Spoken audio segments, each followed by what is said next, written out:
Hola, folks. So,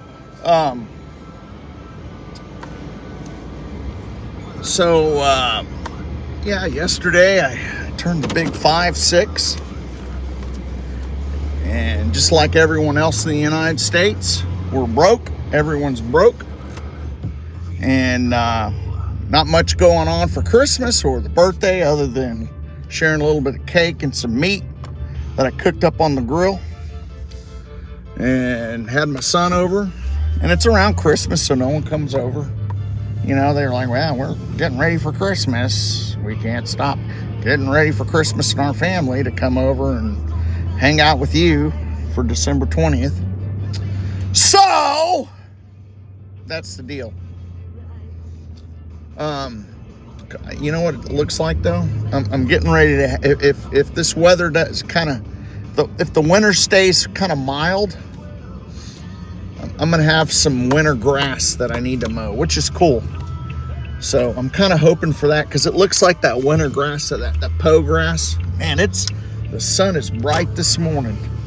That's coming up, and then the blue stem continues to grow. So I just need to stay on top of my customers, and I'll get some mowing. A lot of leaves falling. They just started falling around here. But yeah, my son came over last night with his girlfriend, and she's from Minnesota, and she says they're already having like a brutal winter up there, and you know, and it's kind of, and she appreciates how mild it is down here. And I'm like, yeah, I'm still wearing my chanclas. Those are sandals for all y'all Spanish ignorant people.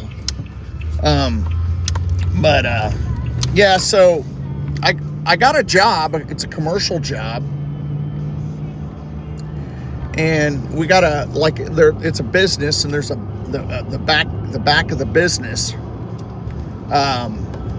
There's a parking lot, right, where all the employees park, and it's gated and all that. But so it's not actually my job, but you know, like I said, a lot of landscapers are doing the co-op thing, and the co-op thing is basically that, you know, you really can't hire like immigrants like south of the border, because like you get a family of them, and then they go and underbid your job, and their cost of living expense is a lot less than ours, and so you just can't employ them, because, you know, in fear of them, you know, because they'll literally go and try to steal your business. I've had it happen to me, you know.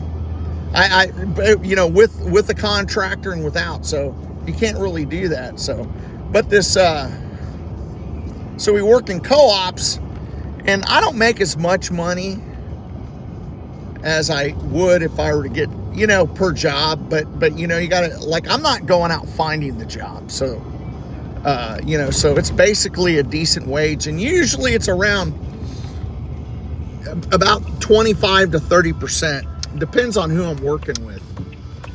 You know, like other people, you know, and I'm not being real picky. Other people, they pay of this co-op, they pay around 25 bucks just to keep, you know, because the immigrants are going to want to do that. And, you know, and if they can make 40 bucks an hour, they're good, man. And they save their money. They're better at saving money than us Americans, which is to our detriment. So, I don't know. So that's kind of like the downfall of like the whole immigration thing. And, you know, you just don't want to,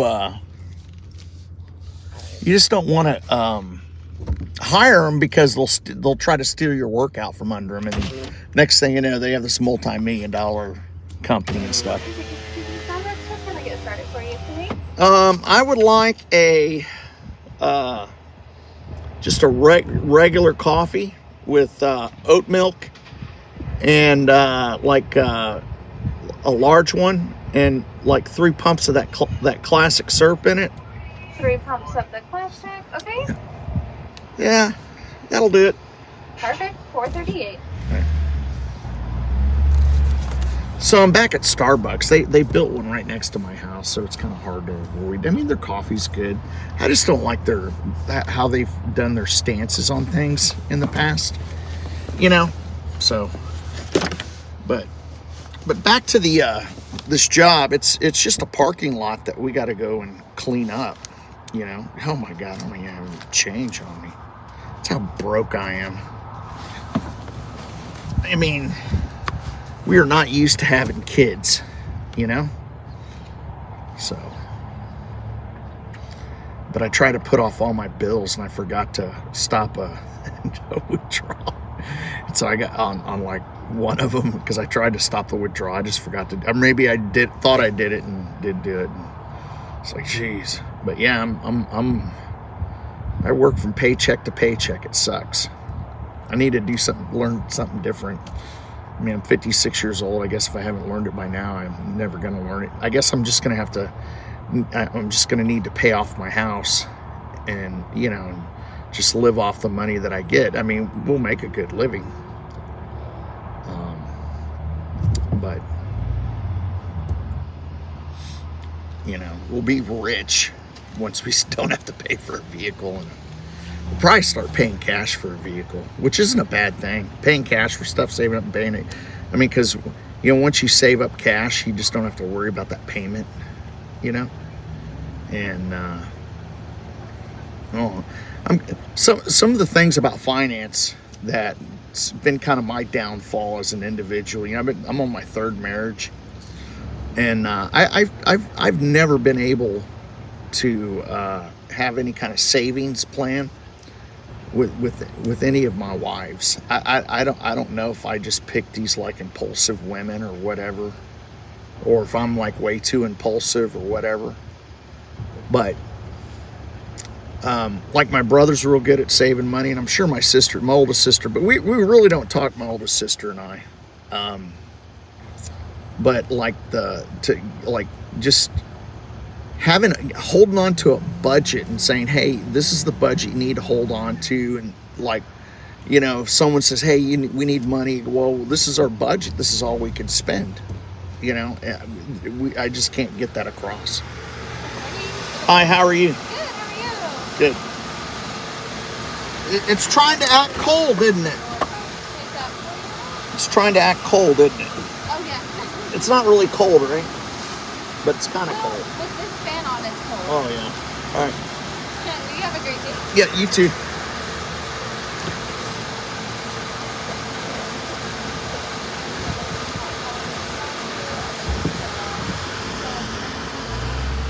So, you know, budgeting finance has just not been my strong point.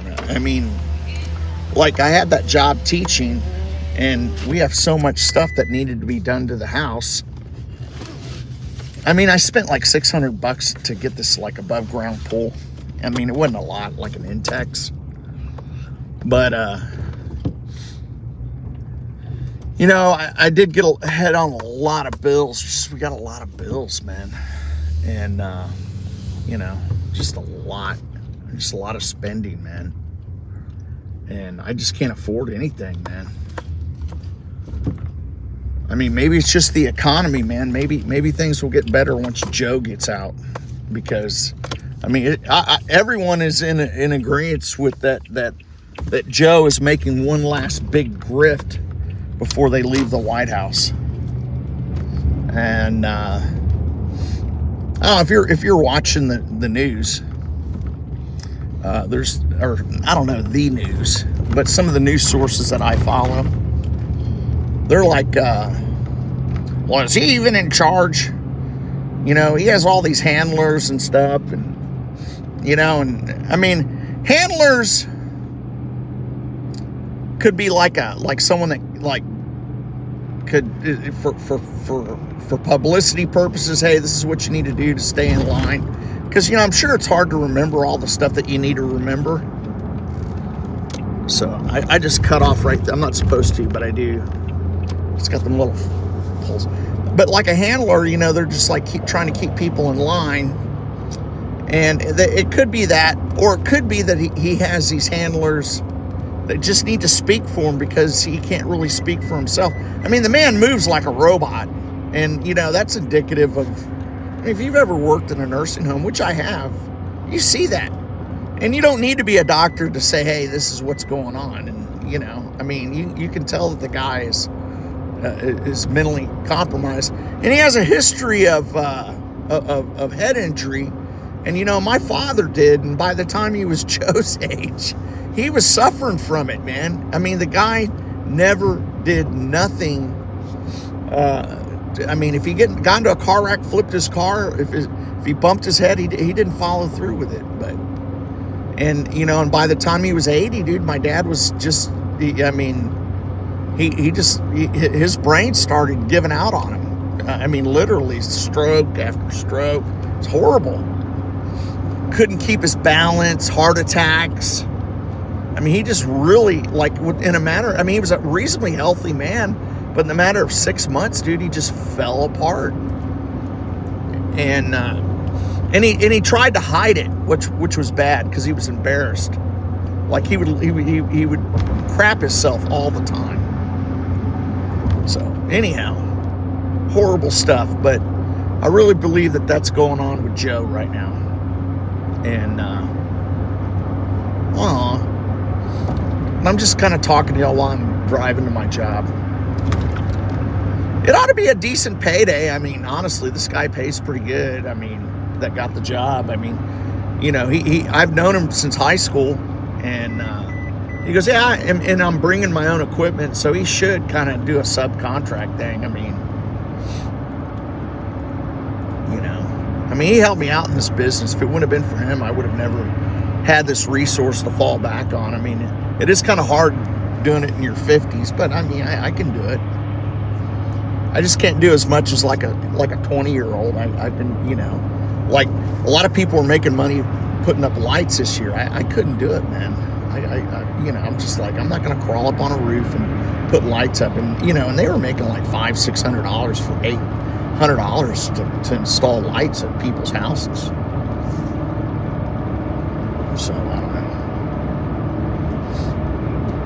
But, you know, and that's something else. If you take care of customers, man, typically they take care of you. If you're friendly with them, you know, have a personal relationship, they take care of you. But you know what? I'm going to end this. Y'all have a good day.